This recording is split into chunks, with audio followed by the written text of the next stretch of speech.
সুজয় হঠাৎ লক্ষ্য করে মেঝেতে কাপড় পড়ে আছে। এই শ্রিয়া, কাপড়টি তুললাম। না রাহুল, তুমি এই কাপড়ে হাত দিবে না, আমি কেন তুলতেছি। আমি এই কাপড় তুললে তোমার কি সমস্যা হবে? কারণ এই কাপড়ে আমার পিরিয়ডের রক্ত লেগে আছে। প্রিয়া, তুমি জয়া ব্যবহার না করে কাপড় ব্যবহার করতেছো। এটা শুনে তুমি কি করবে? তুমি তো আমাকে পেট কিনেই আনে দাও না। এটা শুনে সুজয়ের অনেক খারাপ লাগে। তাই সুজয় ফার্মেসিতে এসে মেয়েটিকে বলে, আপু, একটা জয়া দেন তো। কি বললেন? আমি আপনার কাছে একটা জোয়া চেয়েছি। এটা শুনে ফার্মেসিতে থাকা মেয়েটি হাসলে সুজয় বলে, আপনি হাসতেছেন কেন? আমি কি আমার ওয়াইফের জন্য একটা জিনিস কিনতে পারি না? তখন সুন্দরী মেয়েটি চুপ করে একটা জয়ার প্যাকেট দিলে সুজয় প্যাকেটটি নিয়ে সেখান থেকে চলে যায়। এদিকে শ্রিয়া ব্যথার যন্ত্রণায় বসেছিল। এই নাও শ্রিয়া, আমার প্রিয়তমা, তোমার জন্য আমি জয়া কিনে এনেছি।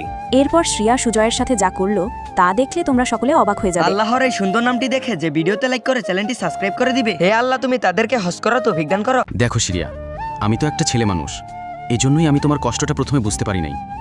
কিন্তু আমি তোমাকে অসম্ভব ভালোবাসি। যখন আমি তোমার কষ্ট করার কথা বুঝতে পারলাম, তখনই আমি লজ্জাশরম না দেখে তোমার জন্য পেট নিয়ে আসলাম।